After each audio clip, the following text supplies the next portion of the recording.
लग्नानंतर होईलच प्रेम या मालिकेच्या पुढील काही येणाऱ्या भागांमध्ये आपल्याला जबरदस्त असा ट्विस्ट पाहायला मिळणार आहे।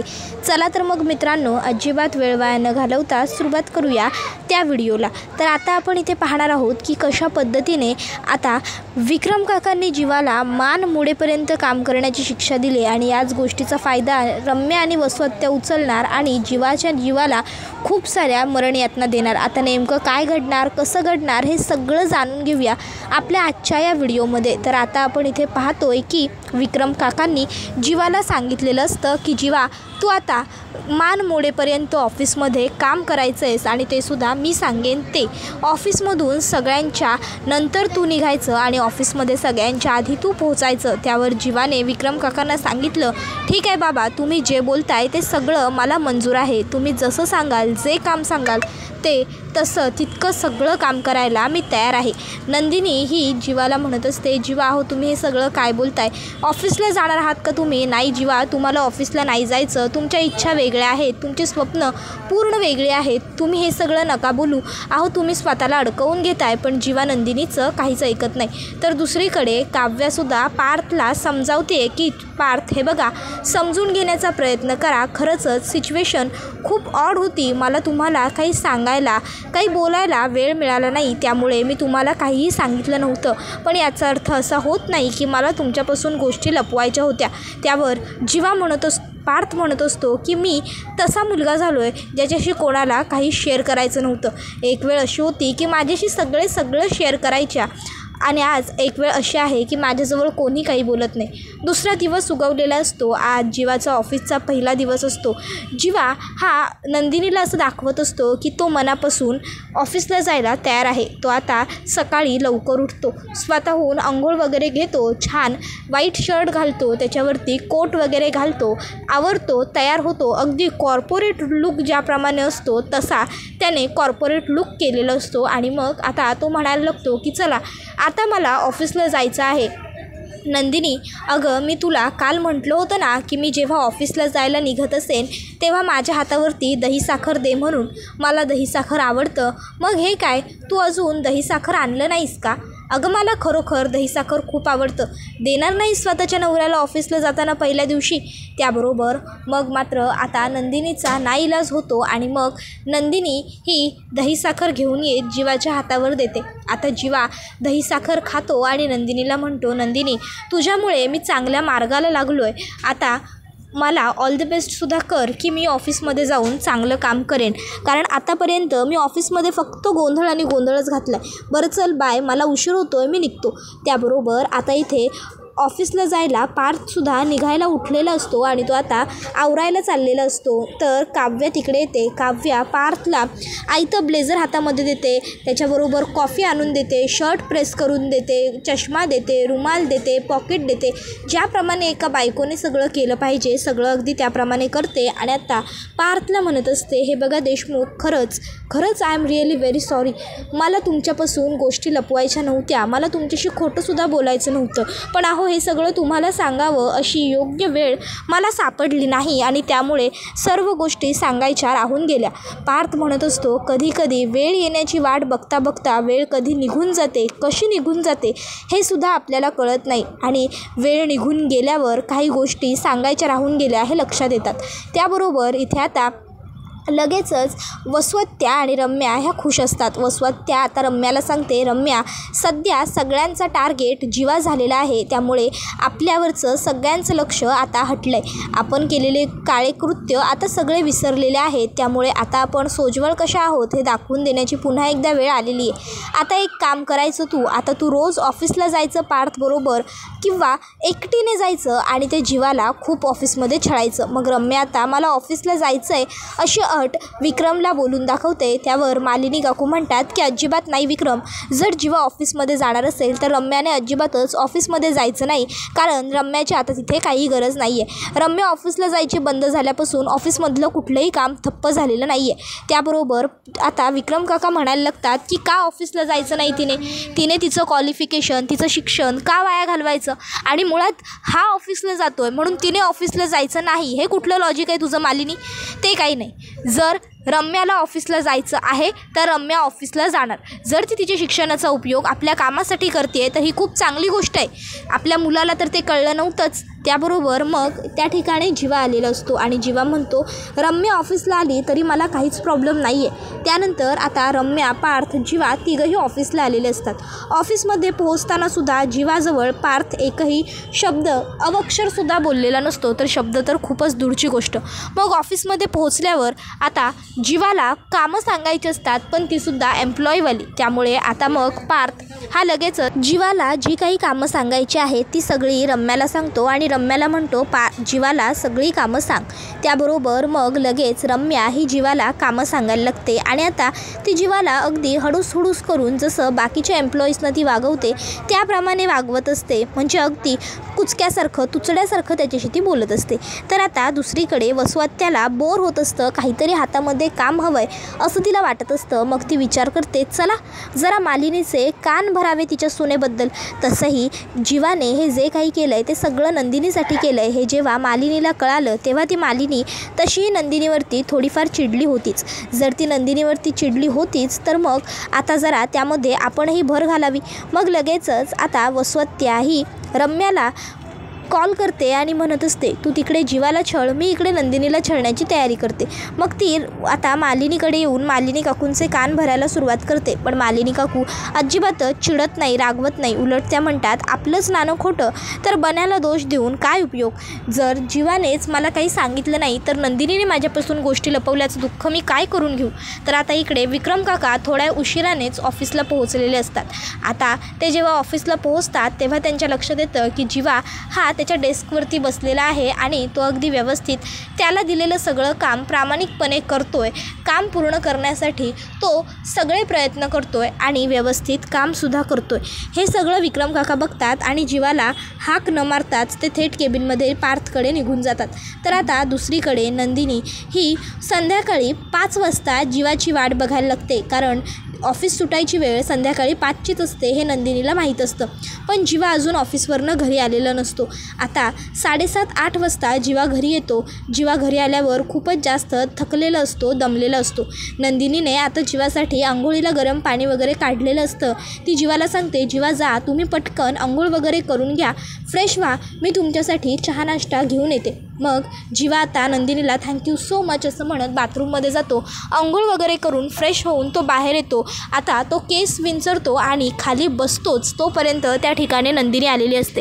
आता नंदिनी आलेली असते त्यामुळे जीवा थकलाय हे लपवण्याचा प्रयत्न करतो त्याची थकावट. नंदिनी म्हणते तुम्ही कितीही लपवण्याचा प्रयत्न केलाय तरी तुम्ही दमलाय हे माझ्यापासून लपून राहणार नाही आहे जीवा. ऑफिसमध्ये दिवसभर काम केल्यावर कोणतंही माणूस थकतंच. हे घ्या कॉफी आणि तुम्हाला आवडतो तसा बनपावसुद्धा आणलाय. आता जीवा ते घेतो आणि म्हणतो वा, दिवसभर कष्ट करून दमून थकून आल्याच्यानंतर बायकोच्या हातची गरम गरम कॉफी आणि असा बनपाव म्हणजे अगदी स्वर्गसुख. त्यावर नंदिनी विचारते कसा गेला आहे तुमचा आजचा ऑफिसमधला दिवस जीवा. त्याबरोबर आता जीवाला ऑफिसमध्ये रम्याने त्याला तुचड्यासारखं वागवलेलं आठवतं. पण तरीही तो नंदिनीला काही न सांगता छान होता आजचा पहिला दिवस, मस्त काम केलं असं सांगतो. त्यानंतर आता इकडे पार्थसुद्धा घरी आलेला असतो. काव्या पार्थ फ्रेश व्हायला गेल्यावर त्याच्यासाठी कॉफी घेऊन येते आणि ही तुमची फेवरेट सिनेमन कॉफी असं म्हणते. त्यावर पार्थ म्हणतो मला नको आहे तुमच्याकडनं काही, कळलं तुम्हाला.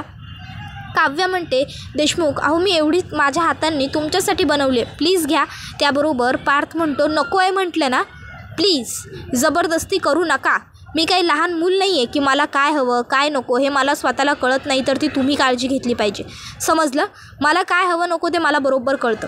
आता त्या दोघांमध्ये हा वाद होत असतो ते मालिनी काकूंच्या कानावरती पडतं. आता मालिनी काकू पार्थला स्वतःला बघू देत नाही, त्या गुपचूप तिकडनं निघून जातात. त्यानंतर पार्थ आता हॉलमध्ये येत असतो. इतक्यात त्याला एक फोन येतो. पार्थ फोनवरती बोलत बोलत किचनमध्ये येतो. आता तोपर्यंत काव्य किचनमध्ये आलेली असते आणि काव्य व मालिनी काकूस रात्रीच्या स्वयंपाकाची तयारी करत असतात. पार्थ तिकडे येऊन आई मला कॉफी दे असं म्हणतो. त्यावर मालिनी काकू काव्याला ओरडत म्हणतात, काय गं तुला नवऱ्याला कॉफी देता येत नाही का? त्यावर काव्या गप्प उभी असते. तर पार्थ म्हणतो, आई त्यांना ओरडू नकोस. त्यावर मालिनी काकू म्हणतात, अरे ओरडू नको म्हणजे काय? नवरा दमून ऑफिसमधून आला की त्याला काय हवं काय नको हे बायकोनेच बघायचं असतं.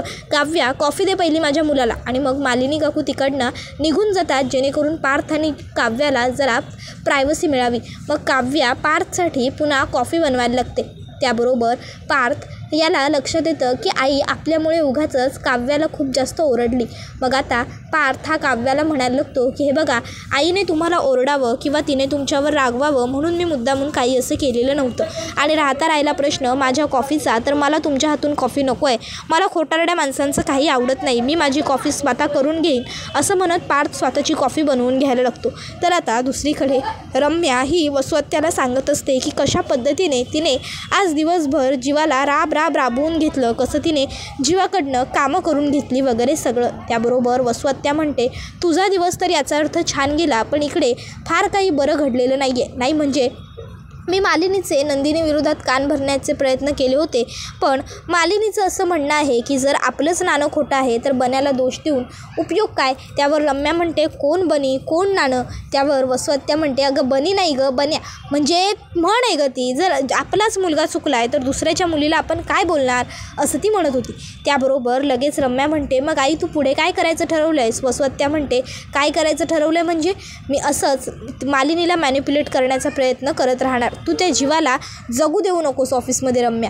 तर दुसरीकडे आता काव्याने छान पार्थच्या आवडीचे जेवणात पदार्थ बनवलेले असतात आणि आता ती स्वतःच्या हाताने सगळ्यांना जेवण वाढते आणि पार्थला ती म्हणत असते, देशमुख सगळा स्वयंपाक तुमच्या आवडीचा बनवलेला आहे.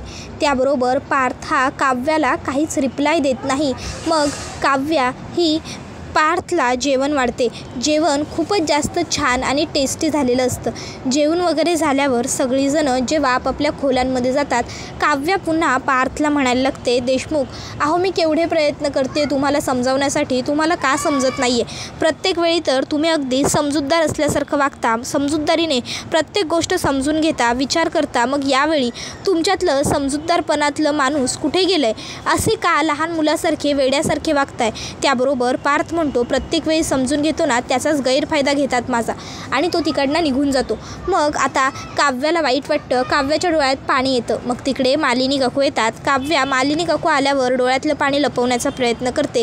तर मालिनी काकू म्हणतात, नको लपवू माझ्यासमोर डोळ्यातलं पाणी, काहीच गरज नाही आहे. बघितलंय मी पार्थ तुझ्याबरोबर वाईट वागतोय म्हणून तू नाराज आहेस ते.